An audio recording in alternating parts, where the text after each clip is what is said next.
Okay, let's go. So my name is Kashmira Modi and I represent the ICF Mumbai Charter Chapter. And my role here is to coordinate the community of practice around DEIB. This is actually our second offering under the DEIB community of practice. And I want to say it's an immense pride and pleasure that we were able to kick this off.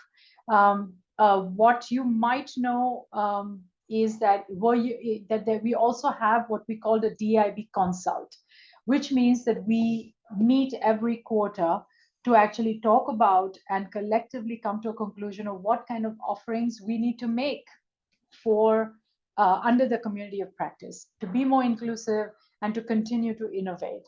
So this consult is open to the Mumbai chapter members.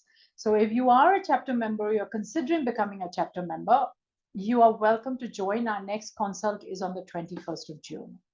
So now over to today's session. We are going to talk about, in my opinion, you have an incredible session in front of you because language is so foundational. We hear all the time, language is powerful.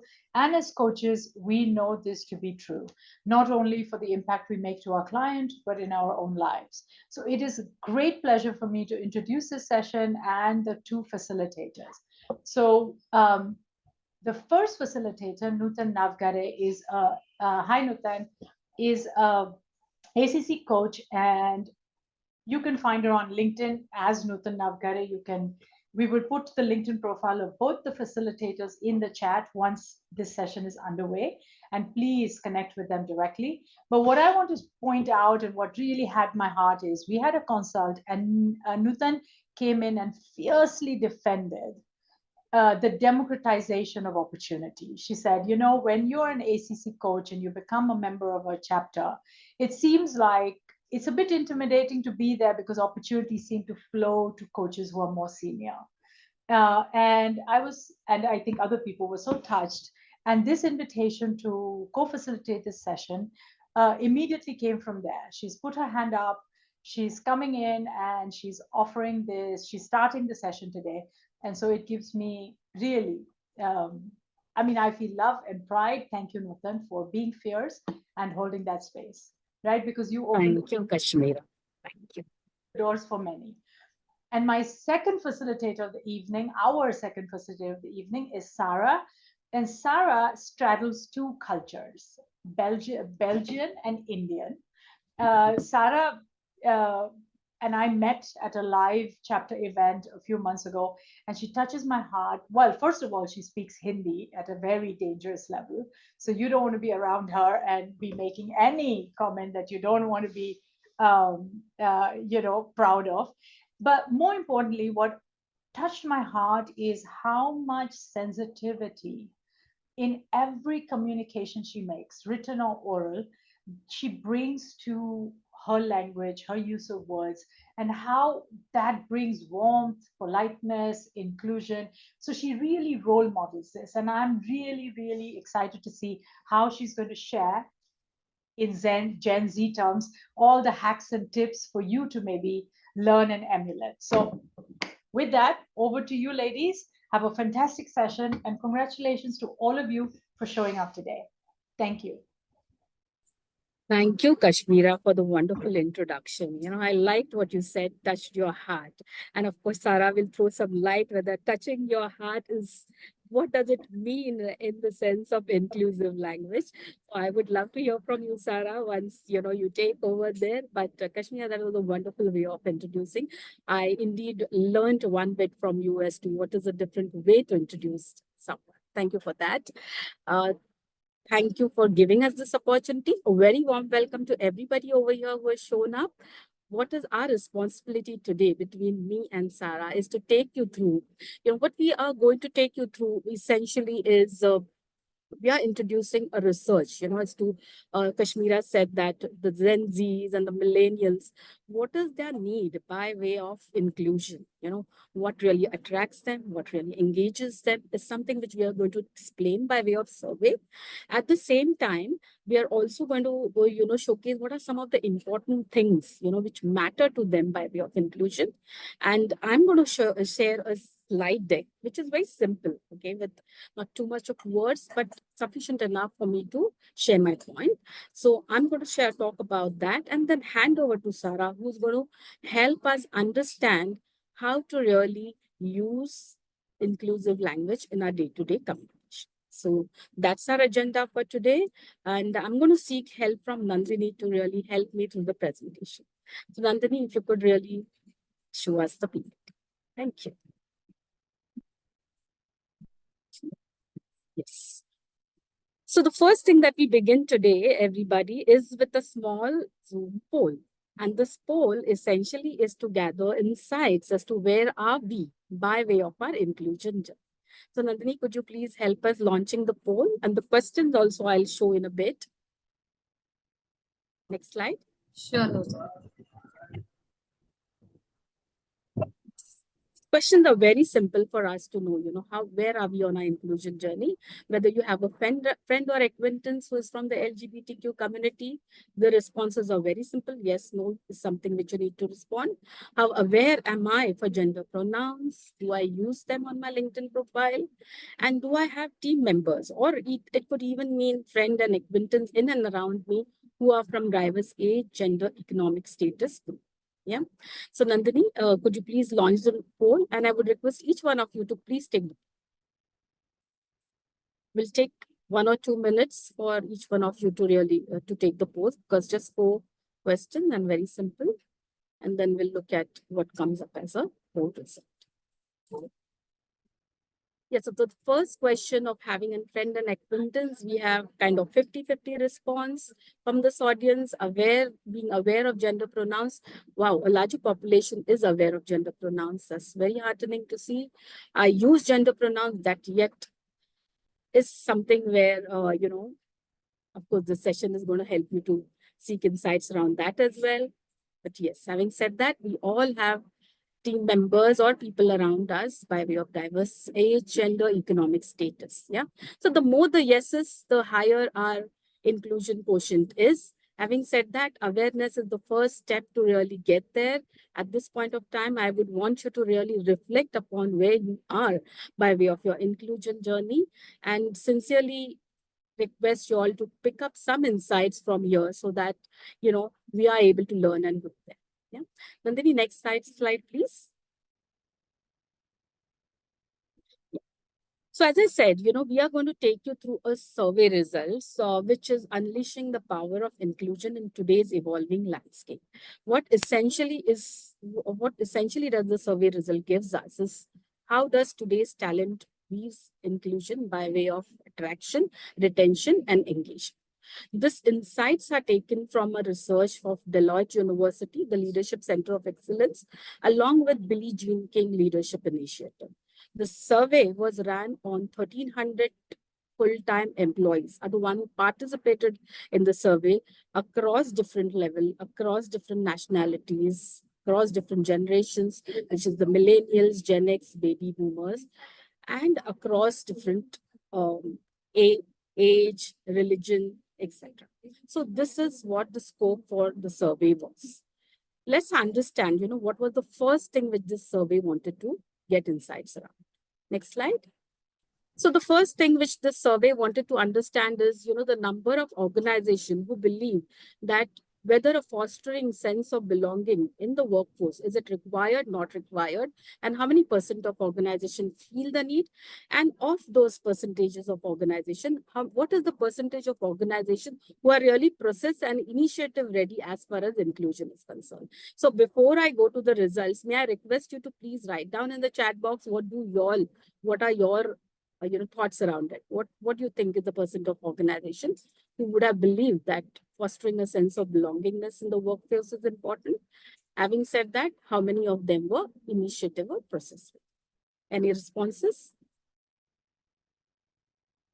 Okay, Gitanjali says 90, Kashmira says 65%. Okay, anyone else? 30% ready process-wise. Wow, Kashmira, I'm positive. Very good. Anyone else? Kannan says 50 and 20 ready. Olga says 45. Gitanjali says 10% ready process-wise. Thank you people so much for your responses. Nandini, can we take a look at the next slide? Yes, there are 79% of organizations who agree that, wow, Rekti, you were pretty close. 79% of organizations agree that fostering a sense of belongingness in the workforce is very important. Having said that, only 17% of organizations were observed to be process and initiative led. Additional insights, which were the qualitative insights of the report was that this report, Nandini, you have to click again. This report showed that there was an increase, almost 30% increase in the executives who were wanting to consider inclusion as one of their engagement parameter over the last year. Manager and senior managers, were the ones who are looked upon as a torch bearers for inclusion. And one of the most important insights is that, this generation prefers that leaders and people around exhibit inclusion behavior as against, they're okay with inconsistent inclusion programs, but they would more prefer inclusive behaviors to be exhibited. That preference was high, as against, having quality inclusion programs, but inconsistent inclusive behavior. Yeah. So this is what net was by way of number of organization, readiness, and what are some of the additional insights with this population cited about inclusion in today's landscape.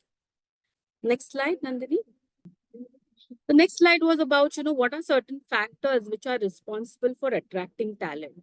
And it was observed that, next slide, Nandini, it was observed that 80% of respondents suggested that inclusion is very, very important for them while deciding their careers, while joining an organization. 39% of the respondents said that they would leave the organization just suppose they don't find inclusion. And 23% of the population said that, we have already left because we don't find the organization culture inclusive. Okay. And they also thought that inclusion is something which is based on trust, builds in engagement, builds relationship.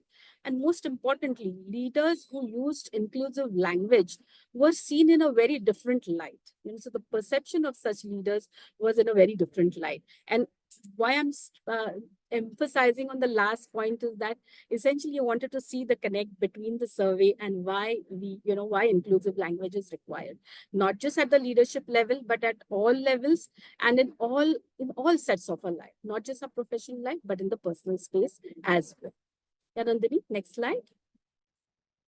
So the third thing which the survey tried to get information around is what is that which is most important for this talent by way of inclusion, and what is that which is least important to this talent for inclusion. Now, again, I would suggest, why don't we mention in the chat box, what do you think about it? Any thoughts? What would be most important for this generation by way of inclusion? Respect and equal opportunity. Thanks, Gitanjali, for sharing that. Anybody else? Empathy. Okay. Any more responses? Okay. So let's self-identity. Thanks, Anoop, for that. Let's go to the response. Nandini, next slide. Yes, the most important engagement driver was the atmosphere. Okay, the atmosphere that I need to feel most comfortable when I join an organization. That is something which was most important, followed by an atmosphere where there's a sense of purpose. What I do is something which should get connected to the bigger picture of the organization. And the third being flexibility, that allow me to do things my way, at my pace, at my time. That is something which was most important. What was least important is that people were not so comfortable being at a place where there are a lot of different social values and opinions, or a place where there are people with a similar kind of lifestyle, like same education, same skill sets, same geography, same community, all of that. Thought of similarity is something which was not important for people when they were selecting their careers and organization, and a place where people hold similar social values and opinions. So something, These were the things which were not important by way of social values, by way of similarities, by way of too much of dissimilarities in social values. Having said that, an atmosphere to put them to ease, flexibility, and making them see a purpose in what they do was most important for for this group who attended the survey. Next slide. What would be most important to form an inclusive culture? Now, these are 4-5 options, and I want responses from you folks as to, what do you think would come as a response as being most important thing to form an inclusive culture? Purpose. Okay. Thanks, Venkatesh. Anyone else? Authenticity, Preeti. Thanks. Anup says authenticity again. Yes. Anybody else? Values. Okay. Yeah. Values. Great. So Nandini, let's take a look at, what does it mean or what was important to this cohort? Well, they felt authenticity was the first one where they feel most comfortable. They can leverage their unique strengths. They can share their perspective. And need is not just to do themselves, but also the need to see to it that the leaders and the co-workers also reflect the same. Flexibility, as I said, this was also one of the most important points which the people thought is important by way of inclusion is flexibility, choosing where and where they work, how do they want to get their work done, and how does it really fit in the scheme of things for their own life, and making an impact. What I contribute to my job, how is it really connected to the bigger picture of the organization, is something which made up for an inclusive culture.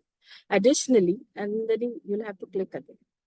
What was most important and being reflective of an inclusive culture was teamwork. Having a culture of feedback, wherein giving and receiving feedback was constructive and positive, is something which people thought is most important for an inclusive culture. And a culture of connect, where people can learn from each other, speak with each other, grow with each other. So that is something which this was the need of, or this is coming across the need of this generation by way of inclusive culture. Apart from the survey, we thought there was one more thing which was most important to this generation, by way of inclusion, and that's psychological safety. Okay. Now, I have taken insights from Dr. Timothy Clark's book, The 4 Stages of Psychological Safety, and he defines psychological safety as an environment of rewarded vulnerability. Okay, he says an environment which makes or which provides that safety to speak up, to debate, okay, to share concerns, to bring their own ideas. And the environment which really rewards this kind of behavior is the one which provides psychological safety. Yeah, we thought that this is additionally more important over than what the survey depicts, and hence we are adding it over here. Next slide. Now, he describes psychological safety in 4 stages, but which is a function of respect and permission. Respect being on one axis, permission being on one axis, and it is a progressive, graph. So, a organization which follows these 4 stages of psychological safety needs to move from one level to the next and the next and next. In his book, he actually draws parallels from this particular concept with Maslow's hierarchy. And he feels that inclusion safety is the basic, is the foundation of this particular model. Yeah. And he says that inclusion safety is when employees feel that they are valued, they are treated people fairly, they feel from experience and ideas, they include others, then openly contribute. Well, this is what the employees experience. Having said that, how can an organization really build in this culture? Is by asking employees, by inviting them, by making them share.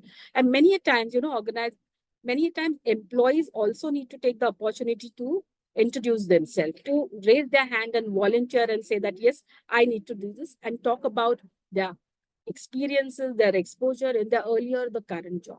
So this is what inclusion safety is about, and which Dr. Timothy Clark feels is very basic. This is it's an ask by any individual. Okay? The next level, just a moment, be there, please. Next level is learner safety. Okay, learner safety is all about when the employee feels that they can learn at their own pace and in their own way. You'll agree, as coaches and as corporate professionals, each one of us learns in a different way. Okay, some learn fast, some learn different, some learn very slow, some learn in structured programs, some learn on their own. Yeah. So this is a stage where employees are able to discover, ask questions, experiment, learn from their mistake. And how can the organization build in this culture is by way of, modeling this behavior. Leaders model these behaviors themselves, encourage others to really model these behaviors, see to it that the mistakes or any challenges that they face are protected. Okay.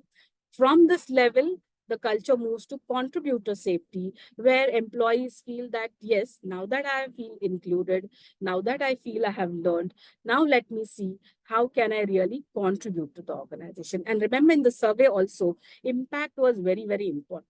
Okay, this generation really cares that whatever I do, even if it means doing MIS, even if it means doing analysis, how does this really contribute to the bigger picture of the organization? Okay, so here the employees going to say that, I want to have access to all that is available within the organization to see how I can contribute, is open for dialogues, is able to constructively debate. Yeah, because now he has learned, now he feels included. Okay, now the employee feel that way. Now, how can the organization build in?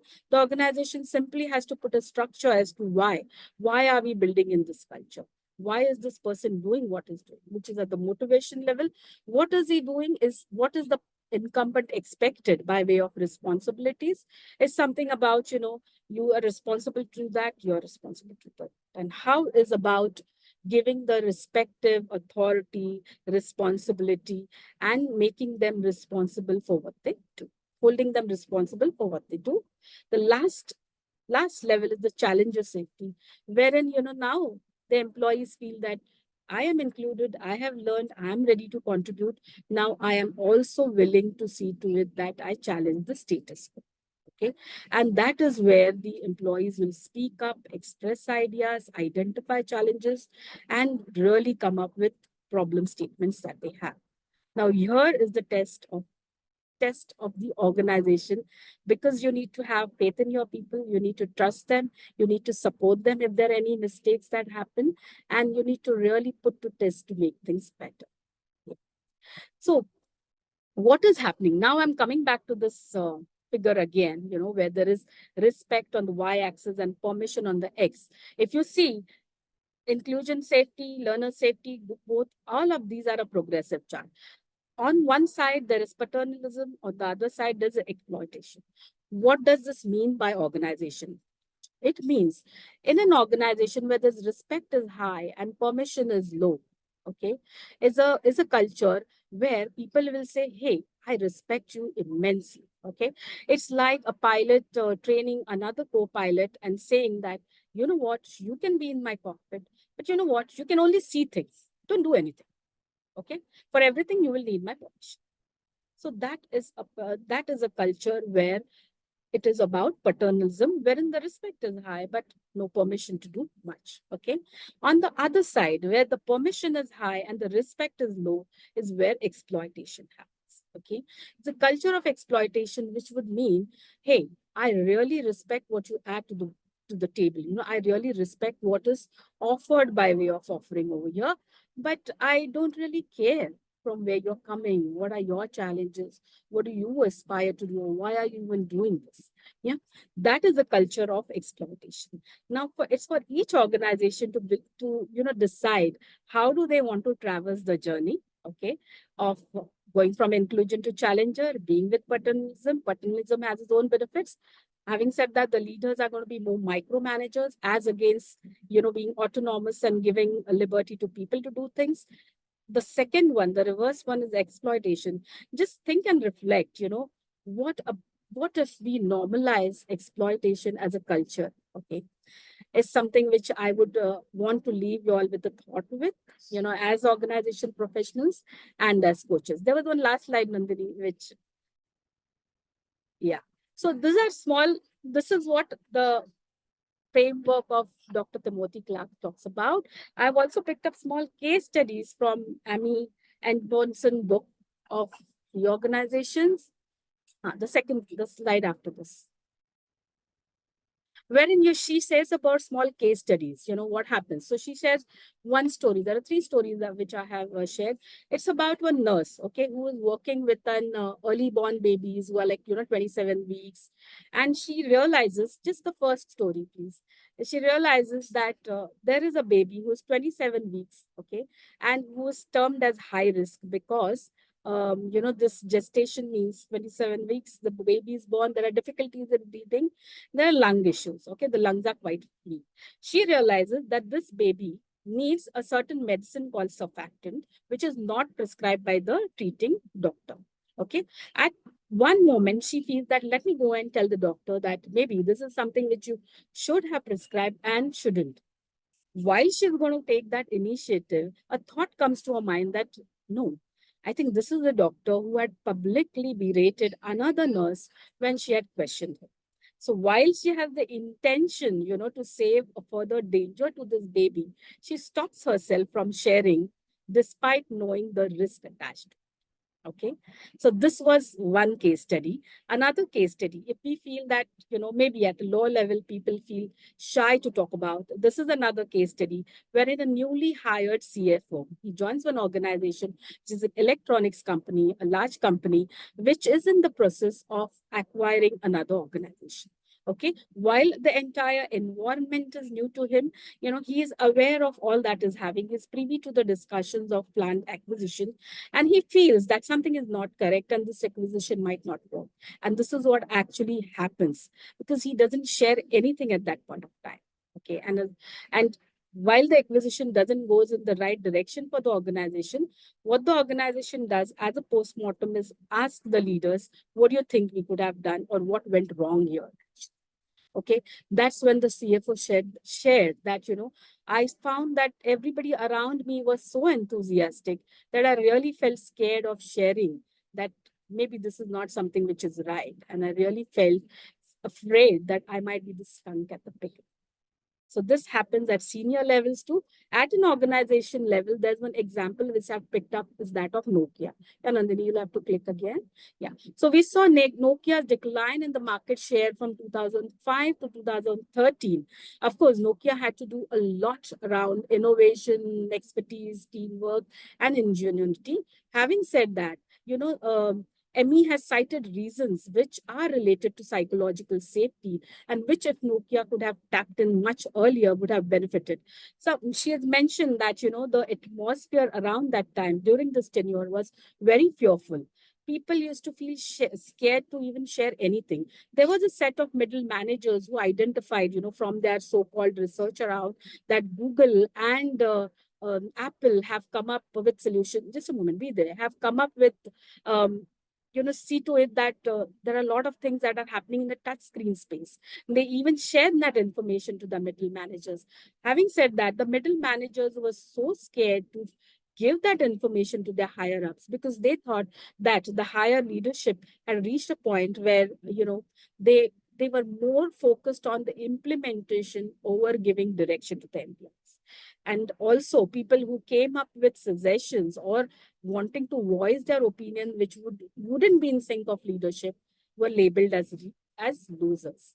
Okay, so these are few examples wherein people at any level, or for that matter, organization who really haven't heard to, those voices of employees have suffered. And these were the stories which I thought, are clearly resonated with the theme for today, and hence I shared them. So I just want to understand from you quickly what comes to your mind when you hear these three stories. You could unmute yourself or you could put it in the chat box. Thanks, Kashmira, for your comment. Yes, what really resonates with you, when you hear these stories? Anybody? There's no trust in the management that it was a safe space for people to speak freely. Right. So safe space is something which really. Okay, Kannan feels not serious about inclusion. Thank you. Anyone else? Mutual trust and respect is probably missing. Thanks, Sudarshan. Yes, I think, what resonated for me from the stories is that there was a probability that irrespective, just suppose this nurse, irrespective of that story that, he berated another nurse, let me still speak up because this means to someone's life. Yeah. The second case of a new CFO, let me speak up, even if it means a smaller suggestion. Okay. Or even if it means the management doesn't take up. And Nokia example is that, let me speak up. Let me listen to my employees, allow them to speak. Yeah. With this, I hand over the session to Sarah. Sarah is going to help us understand how to speak up and listen at the same time, how to speak out in the most inclusive and sensitive. Over to you, Sarah. Thank you, Nutan. Thank you for giving this wonderful introduction, explaining the why of inclusion and belonging. It's super important to have that psychological safety. And I appreciate you making that very clear. What I would like to start with is actually helping everybody to feel what does psychologically safe feel like, because we talk about it and we look at concepts, and actually I'm not sure that we really realize what does it mean to be in a psychological safe environment.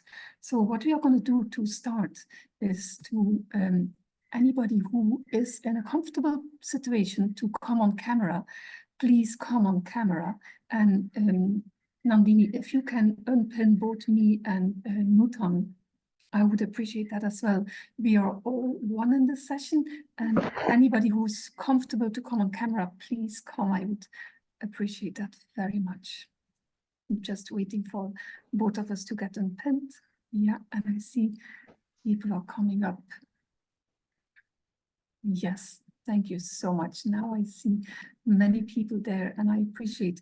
So what we want to do is, I checked with the organizers of this webinar, like, where does this webinar go, right? Because it's being recorded. So can I indicate this is a safe, non-judgmental space? And I can't, because it will get uploaded on YouTube. So you're being out in the open, right, on internet, because it's a learning event. However, the chat, whatever you type in the chat, will not be visible on the recording. So what we will do, for whoever feels comfortable, we are going to do an exercise where I will ask you questions, and I'm going to ask it to everybody in the group, and the answer is a simple yes or no. If you feel comfortable, if you have that psychological safety of being on camera, and the answer is a yes, please just raise your hand like this. There's no need to raise a digital hand, just raise your hand on camera. If, however, you feel it's not a psychological safe environment, but you feel comfortable enough to type the answer in the chat, because everybody who is on this group, only who is on this group can read this, please do so. If for any reason you don't feel that psychological safety and you go like, I can't type it in the chat, I can't raise my hand, please do the exercise with us in your mind. And realize, what I want you to realize is the awareness of how psychological safe you feel, right? Because the fact of not feeling comfortable coming on camera, not typing it in the chat, shows that that safety is not there. So have that awareness around your own, also have that awareness around how do the questions feel when I ask them to you, right? Do you feel you can answer your authentic self? Do you feel you can answer fearlessly? Or do you sense, oh, this is like some reservation that is going on? So, and that is what psychological safety feels like, right? In a psychological safe environment, you would be able to come on camera and publicly show with your hand what the answer to the question is. So realize, as we do this exercise, how this feels. Are there any questions before we start, if any? No? Ready to go? This is going to make you feel a little uncomfortable, but that's the aim of the exercise, right? To really experience how this is. So let's get started. And I will also answer on these questions. Are you right-handed? Raise your hand if it's a yes, or type it in the chat. Perfectly fine with me as well. Okay, next question. English is your first language.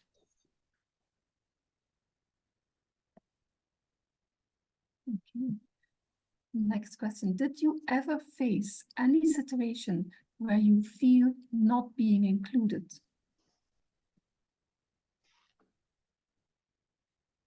Did you ever see any situation where you felt others were being excluded? Do you feel? Yes. Excuse me, Sarah, could you repeat that, please, this question? The last question? Yes. Did you ever see any situation where you felt others were being excluded? If yes, please raise your hand. Okay, next question. Do you feel comfortable and do you find the courage to speak up when you notice exclusion is happening by a person in a power position? Do you feel that comfort to speak up? Please raise your hand if that is the case. Thank you. Do you receive comments about your accent or the way you pronounce certain words?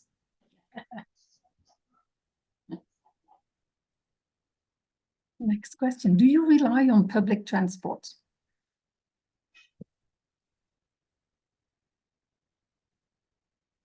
Next question. Can you observe the holy days in your religious tradition without having to use vacation days?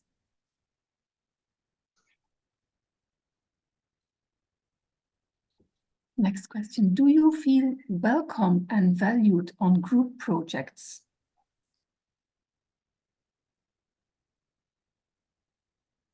Next question. You have never been called a diversity hire. Sarah, can you say that again? Can you repeat that, Yes. Sarah? The question is if you have ever been called a diversity hire.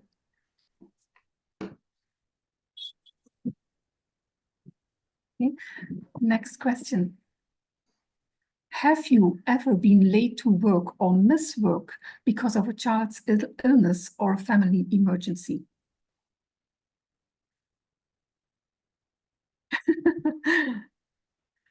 Yes, next question. Do you have a long career gap on your resume?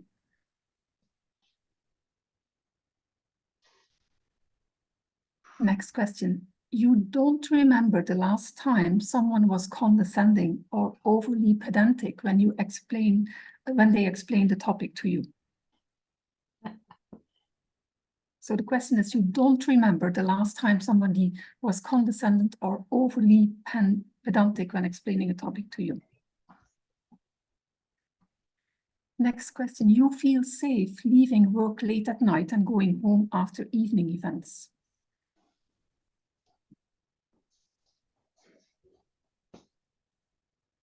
Okay. People never touch you or your hair without consent.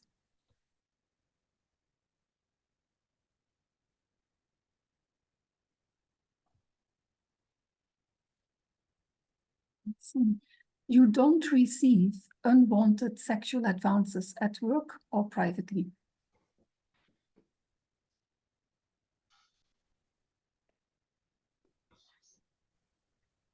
Can you go ahead? Yes. So the question is, you don't receive unwanted sexual advances at work or privately. So it means that if you do receive, you don't raise your hand on this one. Okay. The next question is, you don't depend on a sponsor, a mentor, or any other ally to be respected and taken seriously.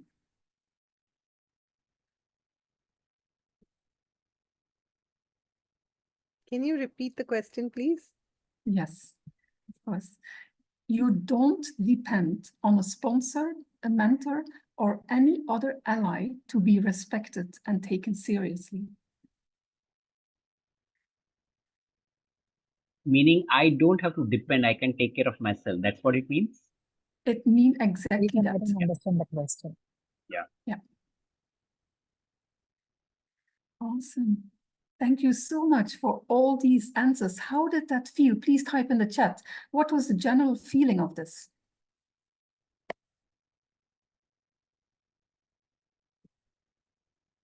Realistic, yes. Comfortable, awesome. Reflective, absolutely. Never thought of. So these were all questions that show the privilege that you have in society. If you can go to a bank and they do the paperwork for you without you needing to take an ally but you, that is a privilege that you have. If you can feel comfortable in the workplace and nobody comes to you and will sexually harass you, that is a privilege. If English is your first language, that is a privilege. All of these questions were questions to see how privileged you are in society, but also how open, how authentic can you be yourself about answering these questions and feeling safe that you can answer them. Okay, this is what psychological safety feels like. If you can answer all of these questions openly, authentically, and there's no question coming to your mind, like what will happen if I answer on this? That is how inclusion and belonging feels. Having all those privileges and feeling safe with it. Okay, so I can't start without highlighting the DEI maturity curve and pointing out that this might be significantly different for everybody and for other companies. So Nandini, if you can quickly bring up that DEI maturity curve. And before we go into the full language, I want to raise this as well, because there's a lot of ideas that people have of what they think diversity and inclusion means, belonging, what it means, without actually seeing what it actually means. So all of these questions of being privileged, of being authentic, helps you to realize the magnitude of the subject, right? And if you look at this particular chart that Nandini is going to share in a second, when she brings that up, it shows the DEI maturity curve of where companies believe that they are versus where they actually are. And there it is. And you see there's this whole being unaware, going to compliant, going to strategic, integrated, and disruptive. And most companies think, oh, we are doing a fabulous job, right? Everybody feels safe in our company because we do discuss this. We have it on a monthly meeting. We discuss how we just make sure that tell people how important it is to be inclusive. Are we actually inclusive? That's a whole different thing. And you can see where most companies actually are. And the same goes for us. It's a quality that we overestimate because it's what our ideal self is, right? We want to be there on that top right. However, the reality is a different thing. So with that, I want to bring up an example of how people look at this. And I hear people making a reference such as, and I'm simply quoting, okay, they will say, I'm a highly inclusive person as I helped hire in our company some disabled people and I promote more women. Okay, now with a sentence like that, I do question how inclusive that work environment really is. And if the people actually feel that they belong when this kind of language is being used when they speak about them. Okay, so the idea that inclusion works when we hire people with diverse abilities and women is a very restrictive idea. It brings forth the idea that when we hire women and people with diverse abilities and we make sure that they go higher on the corporate ladder, we are done with the job, right? It's a very limited view on the spectrum of what inclusion actually means. It does not translate into an equitable workplace. And why is that the case? Why, when so many companies indicate it's important, it's relevant, they discuss it, they only discuss the concepts, but they actually don't really know how do we implement this? How do we do this? What are the tactics? Right, and that is what we are going to focus in today's session. I'm going to give you very hands-on tactics so that you can implement it. So on this, if you move to the, I'm sorry, if you go one slide before this one, let's wait. Yes, exactly. Thank you so much. I want to make sure that we are on the same page on this. And I'm going to put a few thoughts on the table to make sure that we understand each other. The course of today is a very simple limited suggested word list of do's and don'ts. Okay, it cannot be separate from the general awareness that the DEIB ICF Mumbai chapter is creating. That context is required. And if you have not seen the session of the 3rd of May, I really suggest you to go and have a look at it, because that awareness will help you become unlimited in sensing the appropriateness and the effectiveness of your word choice. Since language it's an ever-evolving thing, right, as a result of social and cultural movements and moments. So know that discourse is incomplete with a simple limited list of do's and don'ts. That's the first thing that I want to highlight.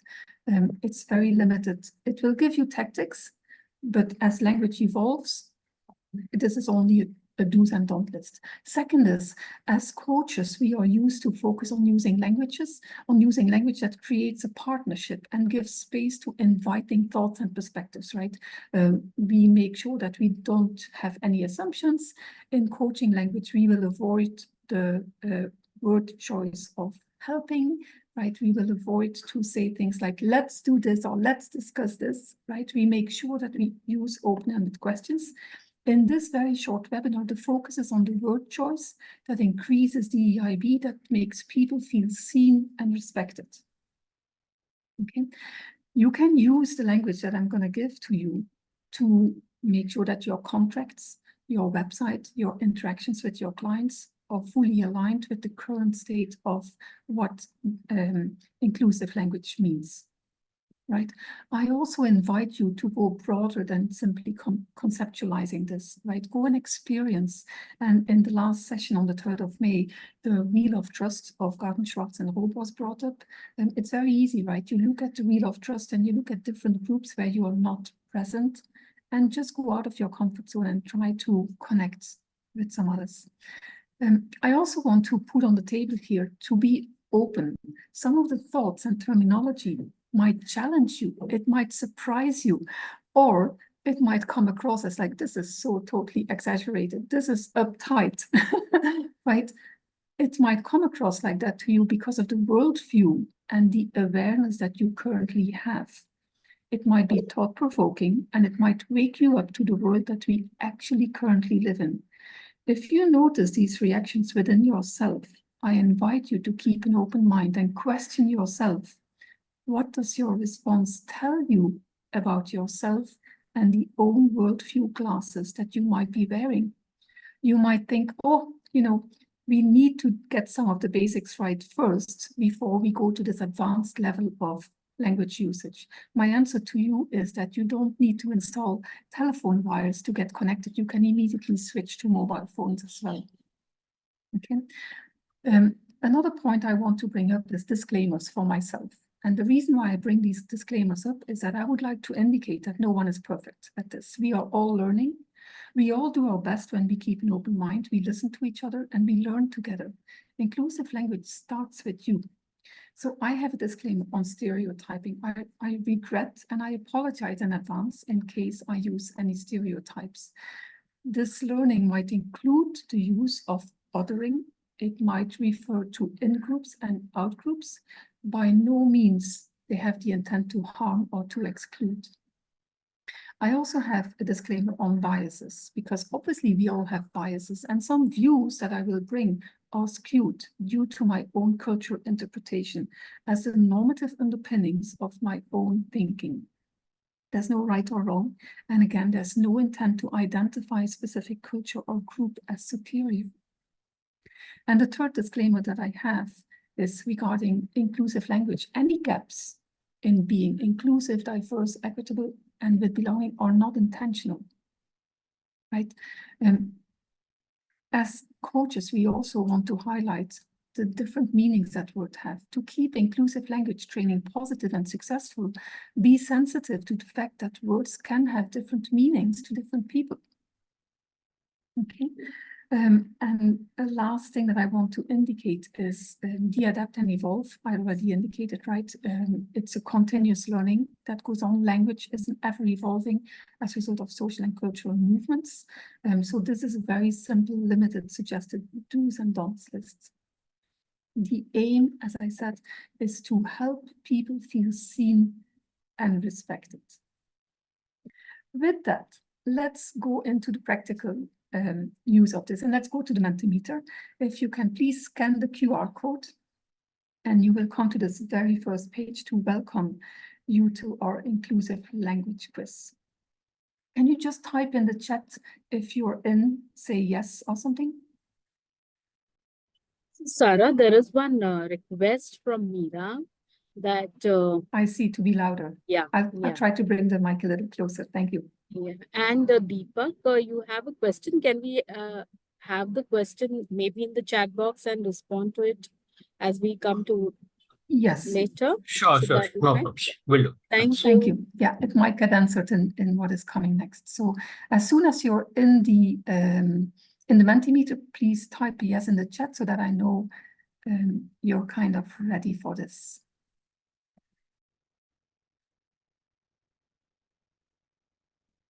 I'll give it a few more seconds for all to dial in.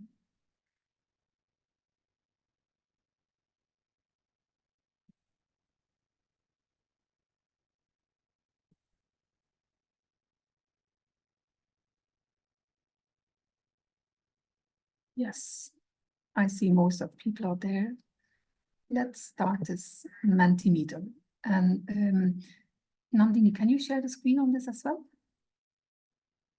Of the actual Mentimeter, right?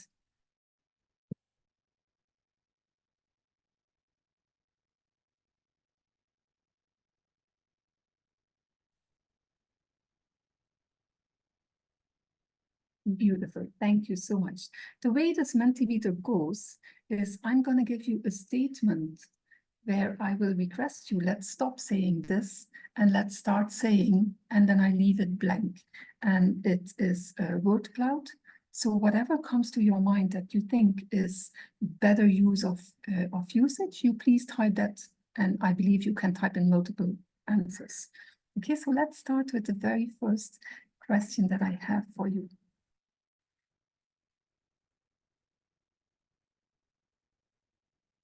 1 second, it's loading. There we go. Let me just see if this comes out correct. Yes. Let's stop saying she or he and let's start saying. Oh, and not everybody got the QR code. So maybe Nandini, can you put in the chat or something? Is there a possibility to give that screenshot? Or otherwise the code, the Mentimeter code. Or you just may want to go back to the slide while the rest of us are typing in the Yes. answers and then come back to this. Yes, we can do that as well. That may be quicker.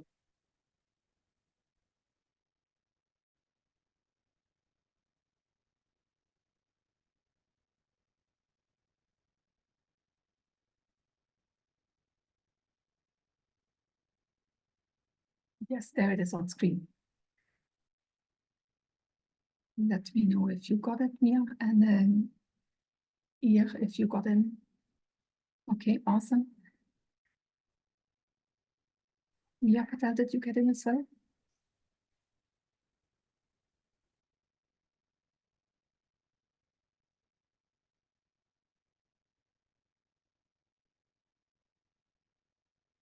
Yes, I hope everybody is in now.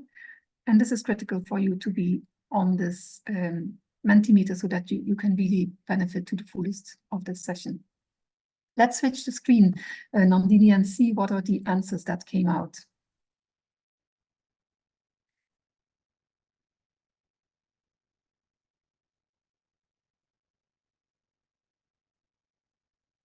Excellent. Stop saying she, he, start saying they, we, us, person, name, their, one, dog. So here is a thing. This is pronoun choice, right? And another way to use inclusive language is to use respectful terms that acknowledge and honor your client's identities and experiences, right? So we want to use gender neutral terms when you are not sure about somebody's gender or when you're referring to a group of people with different genders, right? So correct usage can be they, them, their, right? But definitely drop the she/they because that is very specific for 2 genders only, and there's many more genders than only those 2. Okay, that's the first one. Let's go to the next. And I gave you the easiest question to start with, right? Let's look at the second. Stop saying policeman, start saying police person, hop.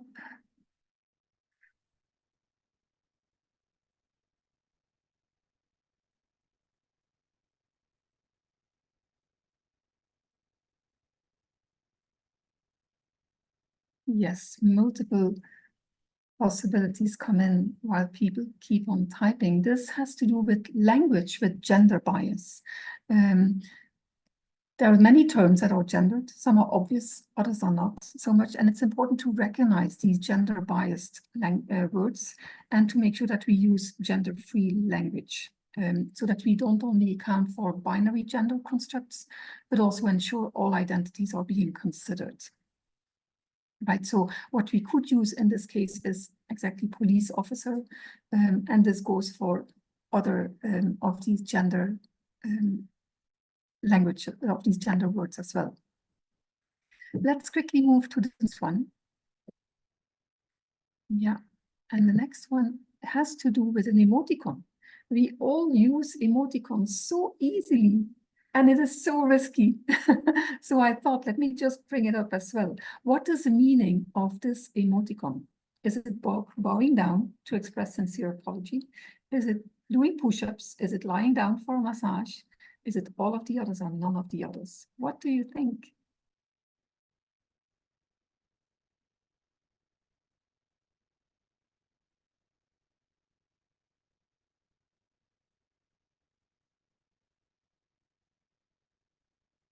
I've seen 20 answers are given.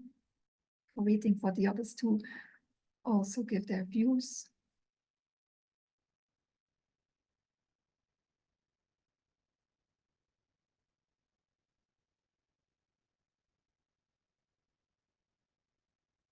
Yes, I think we have most people.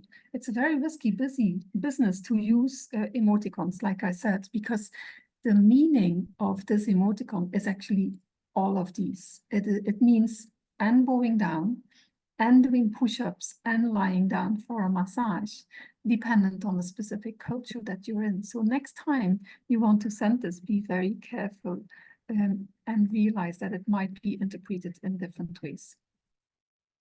The next one that we are going to look at, stop saying whitelisting and blacklisting and start saying, we are coming to the more difficult parts now that are not so obvious.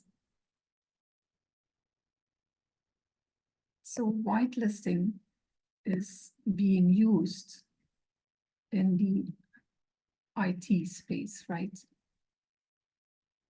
When they want to make sure that certain IP addresses have access or not.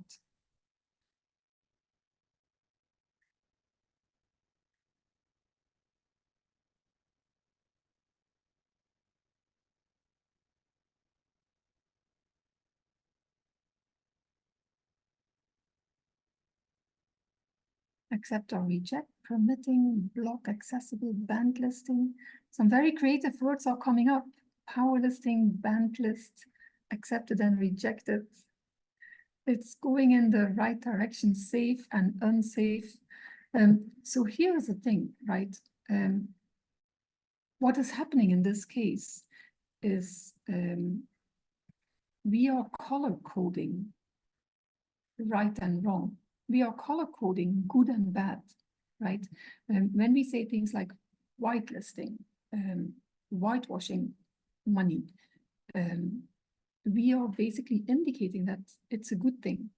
When we are using words like blacklisting or black sheep or the black market, we are indicating it's a bad thing. So we color code this, and this evokes racial ideologies. So we need to use more neutral terms. And the reason is having this, these are words that have a racist root. You might not consider it like that, but it can be taken in that way, that it has racist notions, and it's a lot of otherness pointing to others, right? The word is taken from another culture. It can be unflattering. And that is why we want to be careful now, specifically for blacklisting and whitelisting, because it is used in the cybersecurity world with firewalls to deny traffic from specific origin to enter the network.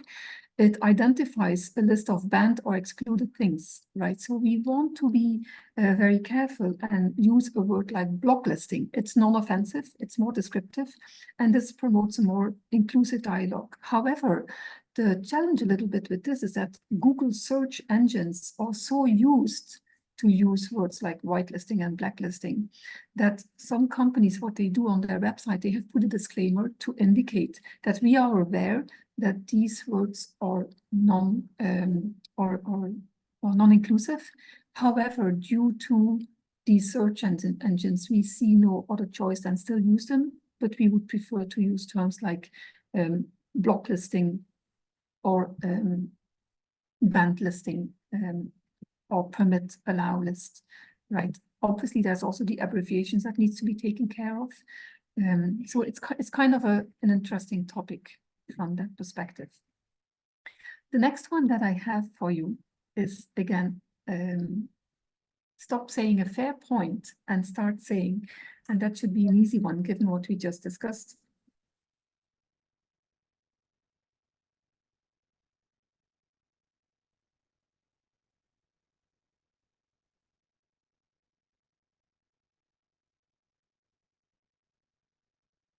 Yes, absolutely.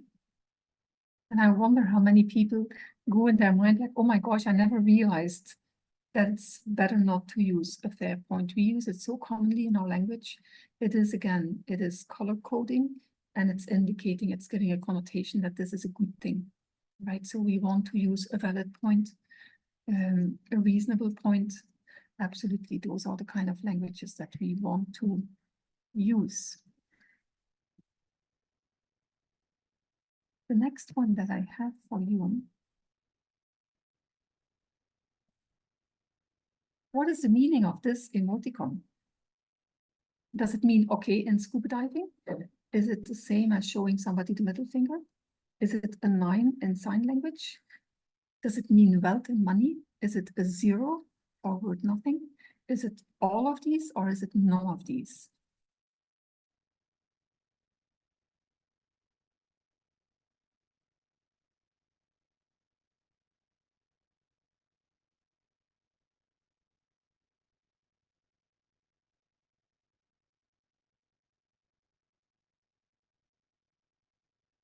Giving some time to vote.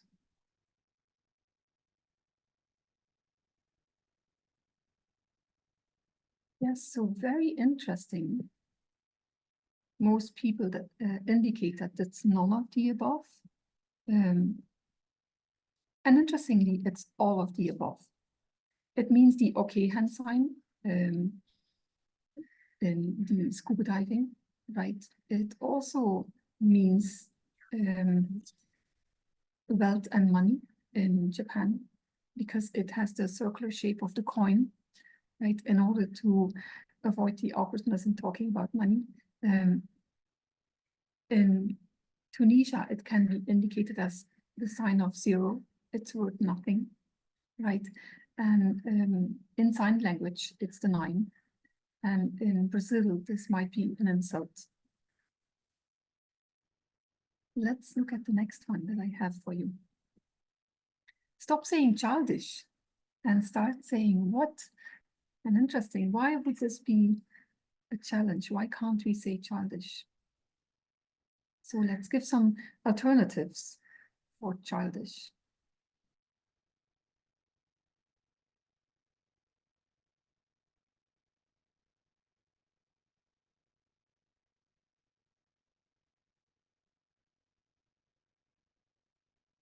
Seems to be a difficult one.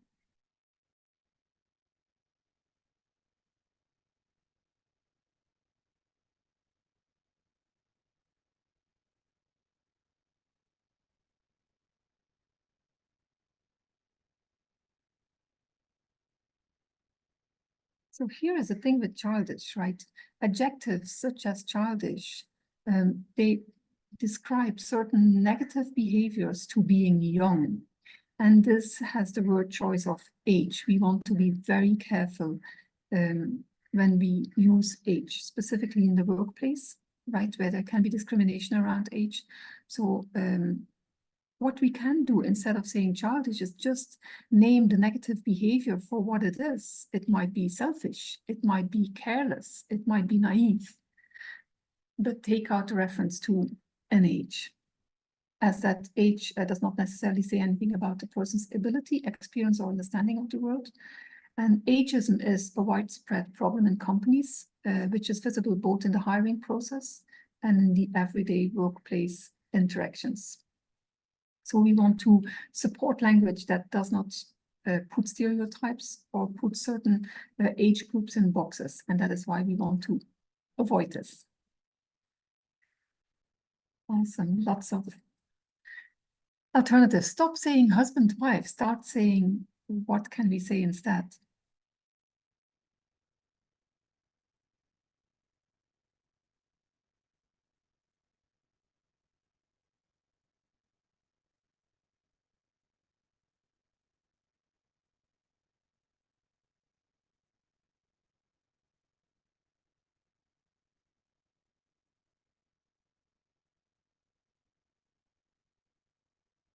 Absolutely. Spouse, partner are some of the great words, married partner. Awesome. And the reason why is, this is very basic, right? This is in the word group of family, right? It might seem very straightforward, but it's important to keep it in mind. We don't want to automatically assume that everybody's household is made up of husband and wife. It might be different, right? And hence we want to just take that gender out by indicating partner or spouse. But it's such a common thing. It's so in our mind that here again, if it happens, I mean, just apologize and say, I mean, everybody's learning on this, right? Okay, let's look at the next one. Stop saying kill two birds with one stone and start saying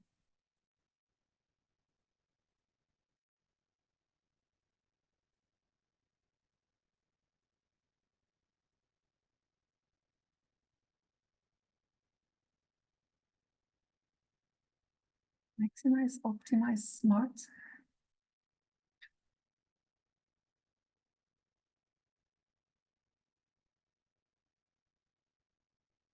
Leveraging the opportunity, okay.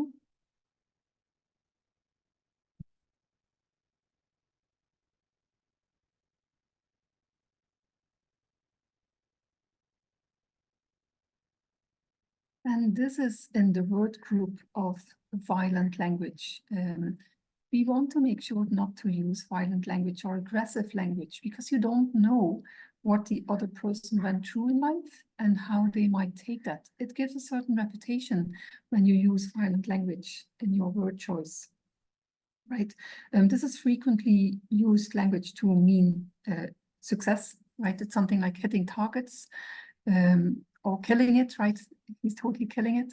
But these phrases have become so common that we might not recognize them even anymore as violent. However, what we could use in this case is say, free two birds with one key, or feed two birds with one scone, which is a positive phrasing and taking the aggression out.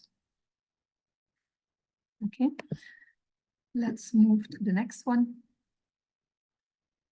Stop saying Gujaratis, Punjabis, and start saying Sarah, come on. We're leaving us with nothing. You will all say there's no words left anymore after this.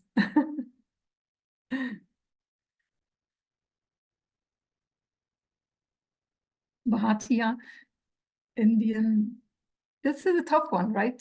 I can sense people thinking, how do you fix this?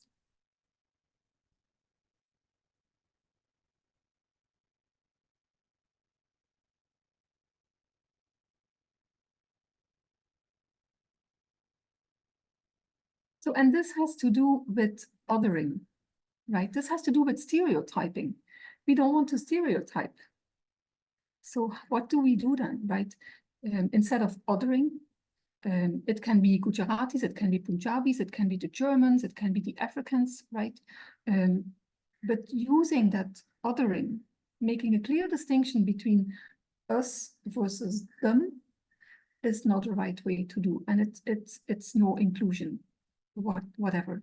So what we want to do is, instead of generalizing and stereotyping, you want to say something like, my colleagues from Gujarat, or my colleagues from Punjab. You're not generalizing.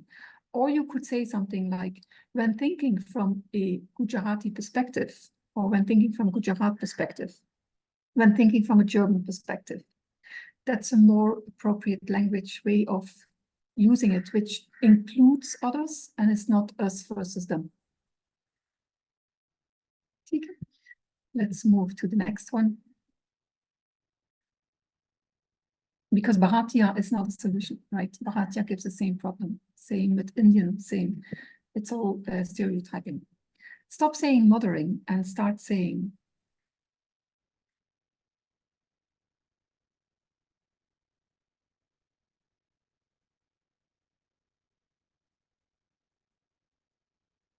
Nurturing, parenting.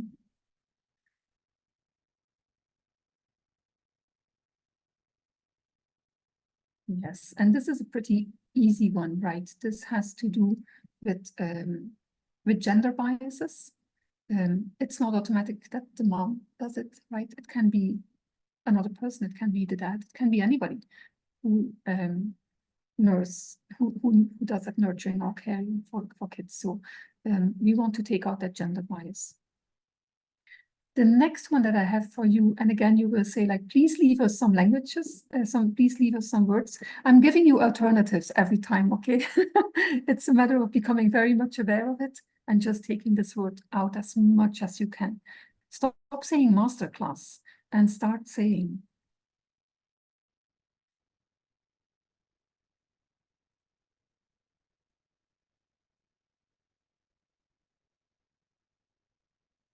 I can hear brains thinking.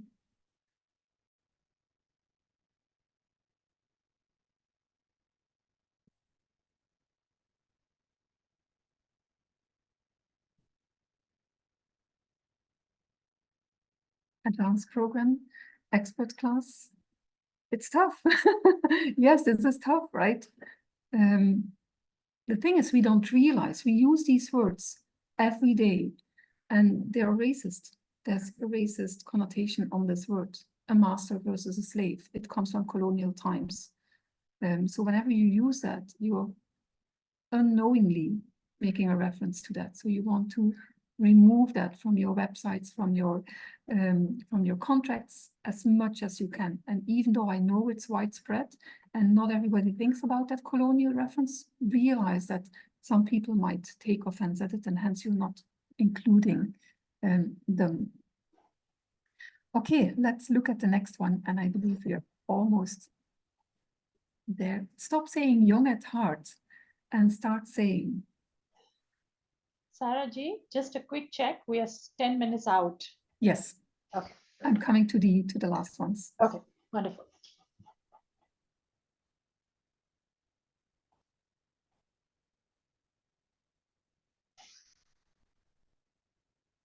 Alive, youthful would be in the same area of being a problem. We want to avoid any reference to age, because in the phrase young at heart, it is being highlighted that it's better, that we prefer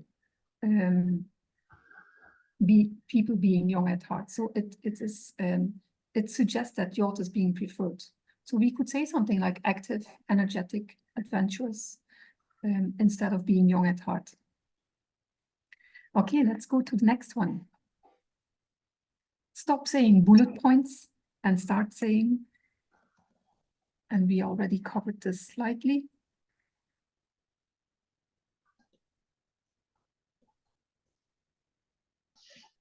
Key points, yes.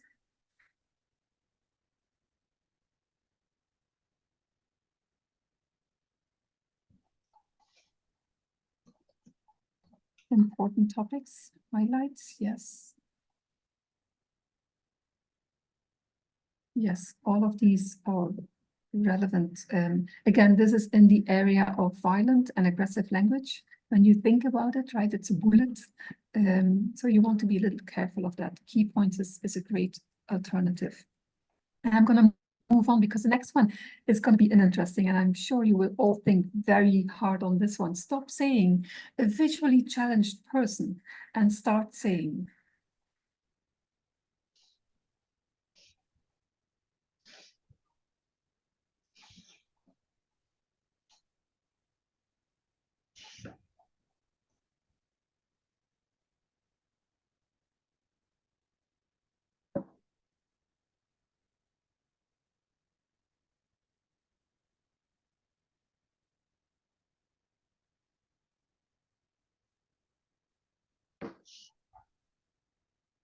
this is difficult. I can see. So here is the thing. When we are talking diversibility, we want to make sure to always put people first. It's essential to focus on the person, not on their characteristics. For example, instead of a blind woman or a saleswoman, you want to say a woman who is blind or a woman who is on our sales team, right? So always put the person first. Now, here is the thing with what did I have? Visually challenged person. There's many words for this. Visually impaired is considered accepted, and it's politically correct for describing the whole spectrum of vision or the lack thereof experienced by people with a visual disability. However, when you think about that, the word visual impairment means something is weakened, something is damaged. So when you use the word impairment, you're indicating that there is something damaged about the person. So you definitely don't want to use that, right? Viewing people with disabilities as being damaged is not right to do. The deaf community, for example, they do not accept the term hearing impaired because people can live fully fulfilling lives even with little or no hearing. And hence, the National Federation of the Blind has accepted the term blindness to be the correct terminology. However, even that is being discussed, and that is why I indicated that language is an evolving thing. Okay, they keep on discussing and it keeps on going. Because if you make a reference to a blind spot, you're indicating that somebody is being ignorant about something, right? And hence, in a way, you're indicating that somebody who's blind is ignorant in one way or another. So it's also not, it has some issues in it as well. So a suggestion that comes here is, because you also want to make sure that you take the whole spectrum of visual impairment into account, it's not a 100% seeing and a 100% not seeing. There's a whole spectrum that is there. There's certain degrees of vision. And hence, you want to make sure that you take all of that into account, whereas blind is more a 100% thing. And hence, where do we go from here is the term that is being suggested is visually diverse, because then you're taking the whole spectrum into account, and in no way you're referencing to any kind of impairment. Okay. And then I think one more. Stop saying Latinos. Start saying, what do you say instead of Latinos? And why is Latinos becoming a challenge? Nobody. My friend from Latin. In a way, I can understand this is a challenging one, right? Because you're not so much in that community. But here's the thing. This is a very recent one that came up as well. The word Latino is not being seen as correct anymore because it is masculine, and hence it's making reference to only the masculine people. And hence the word that they use is Latinx, Latinx. Okay, this brings into the question other words, like it starts questioning words like niños, which means kids in Spanish, but also that has a masculine connotation. So same with if we say beta, right? Very often we say beta even to a female child. So that whole discussion is starting to open up. Not there yet in India. I have not seen anything on that, but I would not be surprised that this might come. Okay, let me quickly move on to the next one. Stop saying. Sarah, Yes. I'm interrupting you. We are like 5 minutes out. Yes, okay. And I know that some people will have a hard stop. Okay, So and you want me to take some of the questions? yes, yes, and they will have questions. So I Yes, wonder of if course. it's a good time. Yeah. Awesome. Yes, then Nandini, we can take the screen off. That will be the easiest, I guess.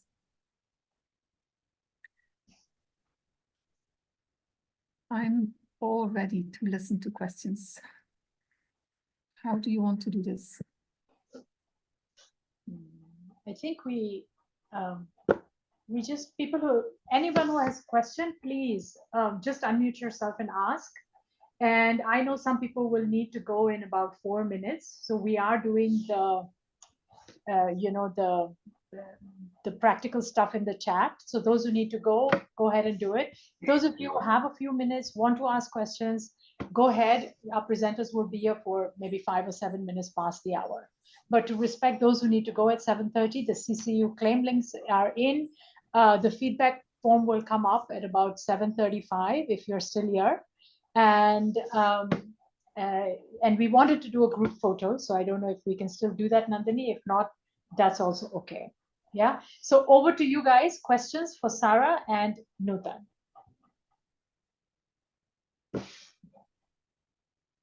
Thank you, Sarah, Nutan. I have one question. May I ask now?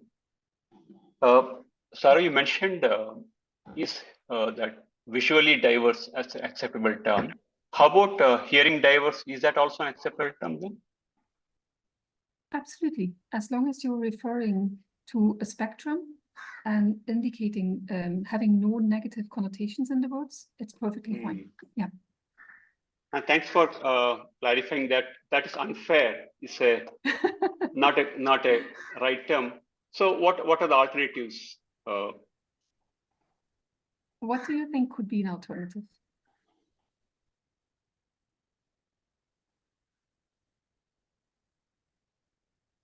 I'd say that's not justifiable. Exactly. It's unjust. Unjust, yeah. Absolutely. Thank you. Yeah, sure, you're welcome. If I may go next, Sarah, thank you. That was a very interesting session for me personally. And after going through this, I just feel that the urge to just shut up for some time, because in interest of being honest and feeling safe enough to be honest, I think language is so inherited. And it's like, for me, so many years, like 51 years of, speaking in a certain way, that there's a huge part of the vocabulary is so, what is the word? It just comes on its own. There is no reflection and there is no pause. And that is how language is supposed to be. That is how, we learn as children. So in many ways, a session like this calls us back to nursery and learn words all over again. And this is like tough. It's super tough. I know that there are consequences. And so there's a part of me which is resisting. And I think, and I'm going to just go all out here and say that it seems to be an imposition. And there would probably be private humor about usage of words like these because it's an imposition. So for some time, as a community or as a race, we will just mimic the words without being fully convinced. And I guess that's okay. That's how children learn. We will mouth them, we will get them into our little nursery rhymes, and we'll know the places where we have to speak in a certain way. But to get the full conviction that this is how it's going to be, and it should be, and to honor and respect that, it's going to be a longer journey for quite a few of us. Yeah, and so I just felt like, sharing this bit. Absolutely. I appreciate that, that openness, Suparna, on this. It's not an obvious thing, right? Because that language it's there and it's what we've been used to speaking. The first step is being aware of it, right? Realizing that when you say it, somebody might take offense on it. And like I said at the beginning, it might come across like, oh, this is uptight, or this is ridiculous. Like, why do we have to change? Like, everybody uses it, and that's perfectly fine. Just be aware of it. Try to avoid it in official documentations like contracts, or try to avoid it on websites. I totally get that. Yeah. And Sarah, we do live in polarized times. We, as a country, we've just got off an election which was played out with in-groups and out-groups. No, we're not going there today. No, we are not discussing that. I'm not going there at all. But I'm saying that is this is almost a bubble. So it's a pretend game. But if we have to get really serious about it, then we take the context in which we exist, not just organizations or a Zoom call. It's a very brave expedition in that sense. So yeah, I mean, it's a lot of unlearning. Absolutely. Thank you for that openness. Yeah. I'm sorry, I have a very bad job of timekeeping, so I'm going to let Nandini launch the feedback poll. And, on behalf of the DEIB process, Suparna, there was no attempt to cut you off. I just want to say to you, we walk a very fine line. I totally understand that, DEIB, and I want to just say to you that it's a very thorny crown, those who wear it. So I hope you understand that. And totally. Yeah. So let's do it. Let's do our feedback. And then if there's anybody who has any pressing question that hasn't been answered, would you please start putting them in the chat so that at least we can save the chat and have Nutan and Sarah respond to you. We would like to formally end the session in another 3 or 4 minutes. So, like I said, to make sure that everybody is heard, put your questions in chat. Also, you know how to find these women. You know how to find the chapter. If you have questions, women, yeah. Yeah, over to you. If we have to find us, not women. Got it.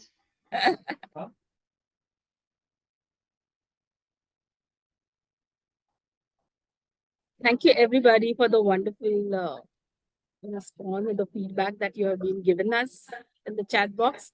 You all were a very good audience. Thank you for your patience with us. Yes, same goes from my heart. I appreciate the opportunity to come in and get you up to speed as to what is happening out there and how to be a little bit careful about the language that you can use. It's obviously your choice, whatever way you want to go ahead with this, but very much appreciated. Thank you. Thank you, everybody. Have a wonderful evening, and we take care. We meet soon. Thank you so much, Sarah, and the organizers. It was an eye-opening session. Thanks. Thank you. Thank you, Sarah. Thank you, Nutan. It was indeed wonderful. Thank you. Enjoyed it. Thank you. Thank you, Nutan.